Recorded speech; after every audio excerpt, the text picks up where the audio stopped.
नमो भगवते वासुदेवाय। ओम नमो भगवते वासुदेवाय। कामदा एकादशी, चैत्र शुक्ल एकादशी को कामदा एकादशी कहते हैं। कामदा एकादशी की कथा सुनने से सभी प्रकार के पापों का नाश होता है। कामदा एकादशी जैसा इसका नाम है वैसे इसका प्रभाव भी है। एकादशी वाले दिन सवेरे उठकर भगवान विष्णु को नमस्कार करना चाहिए और ओम नमो भगवते वासुदेवाय, ओम नमो भगवते वासुदेवाय ऐसा जाप करना चाहिए।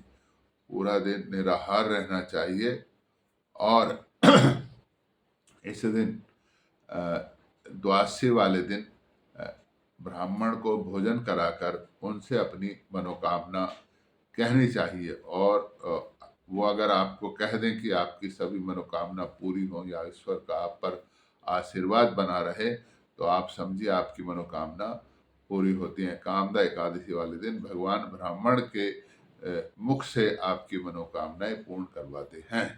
कामदा एकादशी व्रत की कथा है कि एक रत्नपुर राज्य था, उसका पुंडरीक नामक राजा था। वहां पर उस राज्य में गंधर्व, अप्सराएं, किन्नर ऐसे लोग रहते थे। तो राजा जो था नृत्य का बहुत शौकीन था। तो एक बार ललित नाम का गंधर्व गान कर रहा था और ललिता जो है वो वहां पर नृत्य कर रही थी। तो ललित बहुत सुंदर गान करता था, तो लेकिन अपनी पत्नी से भी बहुत प्रेम करता था।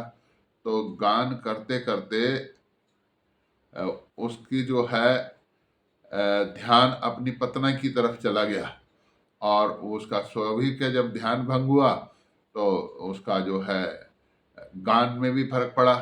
तो वहाँ कुछ राजा के दूत बैठे थे, उन्होंने इस बात को नोट करा और राजा को जाकर बता दिया कि ऐसे ऐसे जो है ललित का ध्यान तो अपनी पत्नी की तरफ चला गया। तो राजा को बड़ा गुस्सा आया और उसने ललित गंधर्व को श्राप दे दिया कि तुम भयंकर राक्षस बनो।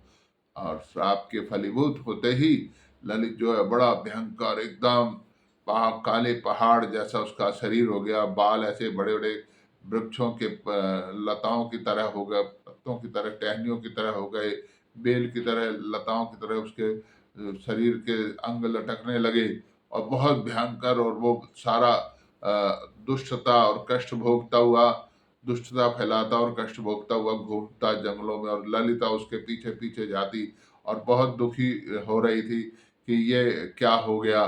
तो अब क्या, लेकिन कर क्या सकते थे। तो अब ललिता बहुत दुखी थी। इसी तरह वो घूमते घूमते वो एक वन में पहुंचा और वहां पर ललिता ने देखा कि एक ऋषि महाराज, श्रृंगी ऋषि वहां पर तपस्या कर रहे हैं। तो वो उनके पास जाकर रोई, गिड़गिड़ाई, हे ऋषि मुनि जी, ऋषि महाराज, मेरी बहुत मुझको बड़ी समस्या आ गई है। देखो हम इतने सुंदर गंधर्व थे और मेरा पति राजा के श्राप के कारण से एकदम उसको गाने गाते गाते, गान करते हुए उसका ध्यान मेरी तरफ आ गया था और उसको श्राप मिल गया और ये कितना कष्ट भोग रहे हैं। अब एक बहुत विकराल और बहुत ही दुष्ट राक्षस के रूप में है, मेरे को बिल्कुल बहुत ही दुख पाल रहा है। आप कोई ऐसा उपाय बताएं ताकि ये अपना जो राक्षस वाला शरीर छोड़कर पुनः गंधर्व वाला शरीर प्राप्त कर ले।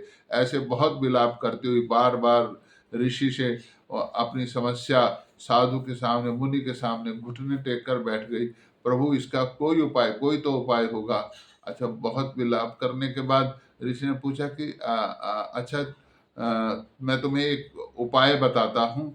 तुम ना कामदा एकादशी वाले दिन व्रत करना, पूरा दिन निराहार रहकर, और द्वादशी वाले दिन पाषाण करना और ब्राह्मण को भोजन कराना। और ब्राह्मण जब अपने मुख से कहेंगे कि तेरा श्राप खत्म हो गया, तो समझ लियो तेरे को मुक्ति मिल जाएगी।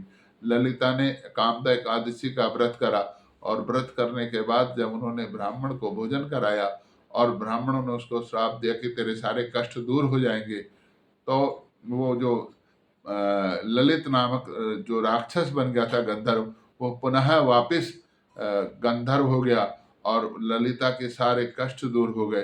तो कामदा एकादशी का व्रत करने से अपने सारे पाप नष्ट हो जाते हैं। तो इस तरह आप भी ये कथा सुने और दूसरों को सुनाने के लिए इसको शेयर करें। और मेरा एक अनुरोध है कि आप इसको आप सुनते हैं बहुत अच्छा, और मेरे को अलग व्हाट्सएप पे लिख के ही भेजते कि बहुत अच्छी है, लेकिन इसी के अंदर आप लिखें ना, लाइक भी करें और उसको सब्सक्राइब भी करें। तो आप, भगवान विष्णु आप पर अपना आशीर्वाद बनाए रखें, आपकी सभी मनोकामनाएं पूरी हों। और अगर मान लो हम उपवास नहीं कर सकते शारीरिक कष्ट या किसी व्यस्तता की वजह से, तो कम से कम आहार, शुद्ध सात्विक आहार लें। एकादशी को वैसे भी जो है सात्विक आहार लेना चाहिए, और अगर निराहार रहें, खाली जल पर रहें तो भी ठीक है। तो मेरा एक बार पुनः आप सबको कामदा एकादशी की मंगल शुभकामनाएं। ओम नमो भगवते वासुदेवाय, ओम नमो भगवते वासुदेवाय, ओम नमो भगवते वासुदेवाय।